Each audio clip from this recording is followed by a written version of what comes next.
Nefropatía diabética, hecho por Andrea Malú Magallanes, para función y disfunción de los sistemas 1.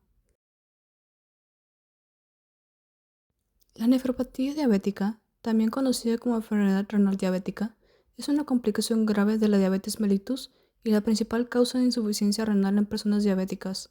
Se caracteriza por un daño progresivo en los glomérulos, encargados de filtrar los desechos en la sangre. La nefropatía diabética, como fue explicado anteriormente, es una complicación microvascular crónica de la diabetes mellitus, caracterizada por el daño progresivo a los glomérulos, causado por hiperglucemias y un aumento de la presión renal interna.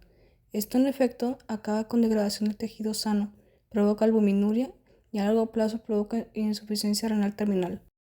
Especies más afectadas: gatos domésticos.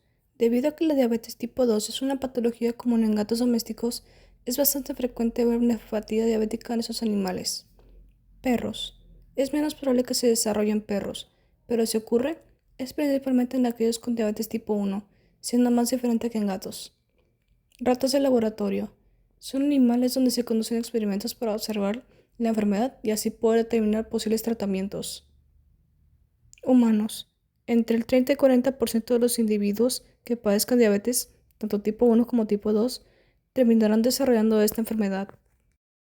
Etapas. Fase temprana. Hiperfiltración.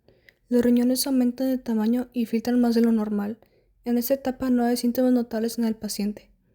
Fase moderada. Microalbuminuria. Los glomérulos empiezan a tener fugas. Pequeñas cantidades de albúmina comienzan a filtrarse en la orina, de 30 a 300 miligramos por gramo, provocando albuminuria. Fase avanzada. Macroalbuminuria. El daño es grave. Hay pérdida masiva de albúmina, más de 300 miligramos por gramo. Los desechos tóxicos como la urea y la creatinina comienzan a acumularse en la sangre. Síntomas. La nefropatía diabética, antes que nada, cabe destacar que es una enfermedad asintomática en sus etapas iniciales, es decir, las fases 1 a 3. Los síntomas físicos evidentes aparecen cuando el daño ya es grave, momento donde la enfermedad ya es más avanzada y los riñones han perdido el 70 o más de su función. Síntomas. Signos clínicos y laboratoriales. Micro o macroalbuminuria, es decir, presencia de grandes mínimas o elevadas de albúmina en la orina. Hipertensión arterial. Es elevación de la presión sanguínea o dificultad para controlarla con los medicamentos habituales. Elevación de creatinina y urea. El aumento de estos desechos es visible en la sangre y en la orina. Síntomas físicos. Edema. Formación de edema en los pies, tobillos, piernas, manos o alrededor de los ojos. Cambios en la micción. Se produce una orina muy espumosa en aspecto. También hay poliuria, especialmente por la noche, es decir, nicturia. También hay fatiga y debilidad, que son causadas por la acumulación de toxinas y la disminución de eritropoyetina, provocando anemia.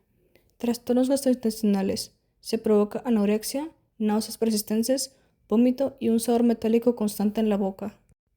Prurito urémico. Prurito en la piel, provocada por el depósito de cristales de desecho bajo la piel. Asimismo, en algunos casos, se suele presentar una dificultad leve para concentrarse, confusión leve y una somnolencia excesiva. Fisiología. Barrera de filtración glomerular. Es una estructura trilaminar altamente especializada que actúa como un filtro selectivo por tamaño, detiene moléculas grandes y por carga, repele moléculas con carga negativa. Está compuesta por endotelio capilar fenestrado, detiene eritrocitos y leucocitos, pero permite el paso del plasma. Membrana basal glomerular, una matriz extracelular compuesta por colágeno tipo 4, laminina y proteoglicanos de heparansulfato. Podocitos, células altamente ramificadas cuyas prolongaciones neumáticas se entrelazan dejando ranuras de filtración. Hemodinámica glomerular. El flujo de filtrado depende de la presión hidrostática dentro del capilar. Está regulada por arteriola eferente. Controla la entrada de sangre al glomérulo. Arteriola eferente. Controla la salida de sangre del glomérulo. Fisiopatología. La transición de un riñón sano a la nefropatía diabética está mediada por la hiperglucemia crónica. Este exceso de glucosa desencadena una cascada de eventos lesivos que se dividen en dos componentes: estrés mecánico o hemodinámico y estrés químico o metabólico. Vía hemodinámica. Estrés mecánico. 1. Hiperfiltración glomerular. Los niveles altos de glucosa provocan que el túbulo renal reabsorba más sodio de lo normal. Al llegar menos sodio a la mácula densa, es decir, el sensor químico, el riñón interpreta que falta presión y dilata la arteriola aferente para que entre más sangre. 2. Acción de la angiotensina 2. Al mismo tiempo, el sistema renal de aldosterona-angiotensina local se activa, liberando la angiotensina 2, la cual contrae de forma selectiva la arteriola eferente. 3. Hipertensión intraglomerular. Al abrirse la entrada, arteriola aferente, y cerrarse la salida, arteriola eferente, la presión hidrostática dentro del glomérulo se eleva drásticamente. Esta fuerza mecánica estira las paredes de los capilares, dañando el endotelio y desprendiendo los podocitos. Fisiopatología por vía metabólica o estrés bioquímico. El exceso de glucosa de las células renales activa rutas metabólicas anormales y destructivas. 1. Formación de AGE, productos finales de glicación avanzada. La glucosa se une químicamente a las proteínas de la membrana basal y del mesangio sin control enzimático. Estos AGEs alteran la estructura del colágeno, destruyen las cargas negativas de la membrana basal, permitiendo que la albúmina se escape, y se unen a receptores inflamatorios, RAGE. 2. Activación de la proteína quinasa C, PKC. La acumulación de glucosa activará la enzima PKC, la cual estimula la producción de endotelina, que es un vasoconstrictor, y aumenta la permeabilidad de los vasos sanguíneos, empeorando la fuga de proteínas. 3. Vía de poliol y estrés oxidativo. El exceso de glucosa se desvía hacia la ruta del sorbitol, un proceso que consume los antioxidantes naturales de la célula. Esto inunda el tejido de radicales libres de oxígeno, o ROS, dañando directamente el ADN y las membranas celulares del riñón. Fisiopatología por vía común final. Inflamación y fibrosis. Tanto el estrés mecánico como el bioquímico convergen en la liberación masiva de citocinas profibróticas, siendo la más importante el TGF-beta, factor de crecimiento transformante beta. El TGF-beta le ordena a las células mesangiales producir colágeno de manera descontrolada. Este tejido cicatrizante, fibrosis, reemplaza gradualmente a los capilares sanos. Sin vasos sanguíneos funcionales, el glomérulo se colapsa, se esclerosa o se seca y muere, perdiendo permanentemente su capacidad de filtrar la sangre. Diagnóstico. Hay varios métodos de diagnóstico para saber si un paciente tiene nefropatía diabética. El primero es el perfil bioquímico y sanguíneo, creatinina y nitrógeno ureico sanguíneo, o BUN. Evalúan la retención de desechos nitrogenados, o azoemia. 2. Dimetilarginina simétrica, SDMA. Este biomarcador renal estándar en veterinaria detecta la pérdida de función renal cuando se ha dañado el 25 al 40% de la masa renal, a diferencia de la creatinina, que se eleva hasta que se ha perdido el 75%. El segundo método es el uranálisis completo. 1. Densidad urinaria, o DU. Los animales diabéticos suelen tener una densidad baja, isostenuria, porque el riñón pierde la capacidad de concentrar la orina. 2. Relación proteína-creatinina urinaria, RPC. Es la prueba equivalente al UACR humano. Evalúa cuantitativamente la proteinuria del origen glomerular.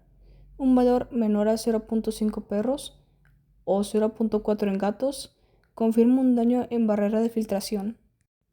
Por último, uno de los métodos efectivos es el sedimento y cultivo de orina. La glucosuria, azúcar en orina, es un excelente medio de cultivo de bacterias. Es obligatorio descartar infecciones del tracto urinario, o ITU, ocultas o pielonefritis, presión arterial sistémica. La diabetes y la enfermedad renal causan hipertensión arterial sistémica, o HAS, en mascotas. Valores mayores a 160 miligramos de mercurio, lo que acelera el daño a los capilares glomerulares y puede causar desprendimiento de retina. Impacto. Cuando un animal padece de nefropatía diabética, se altera drásticamente la rutina tanto del animal como del tutor. Algunos ejemplos o enfermedades que están relacionadas con la nefropatía diabética son síndrome de poluria polidipsia severo. El animal orina a volúmenes sumamente altos y bebe agua de manera compulsiva. Esto altera el descanso del paciente, micturia, y causa micciones inapropiadas dentro del hogar. Caquexia diabética renal. El paciente sufre una pérdida acelerada de masa muscular debido al catabolismo de la diabetes descontrolada, sumado a la pérdida de proteínas por el riñón o proteinuria, dejando al paciente débil y en un estado letárgico constante. Malestar gastrointestinal crónico. La acumulación de toxinas urémicas estimula la zona gatillo quimiorreceptora en el cerebro, provocando náuseas, vómitos, anorexia y úlceras orales, es decir, estomatitis urémica, que hacen que el animal rechace el alimento. Estrés hormonal clínico. El paciente debe someterse a inyecciones diarias de insulina, monitoreo frecuente de glucosa o curvas de glicemia y visitas veterinarias constantes, lo que eleva sus niveles de cortisol y estrés, perjudicando su salud aún más. Tratamiento. El tratamiento debe ser simultáneo y multimodal, equilibrando la terapia endocrina con la nefroprotección. 1. Estabilización de la diabetes. Insulinoterapia. Se utiliza insulina NPHO con insulina en perros 2 veces al día. En gatos son insulinas de larga duración como glargina o detemir. Esto es para reducir la carga de filtración en el riñón. Nefroprotección y bloqueo del SRAA. Inhibidores de la SA. Se prefiere benaceprilo sobre cualquier otro en veterinaria, ya que el benaceprilo tiene una excreción 50% biliar y 50% renal, lo que lo hace más seguro si los riñones ya están fallando. Dilata la arteriola eferente y frena la proteinuria. Antagonistas de los receptores de angiotensina. ARA2.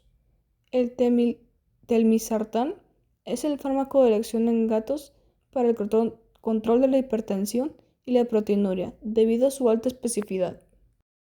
Y finalmente, manejo dietético e hidratación. Encrucijada nutricional. Es el mayor reto para los veterinarios.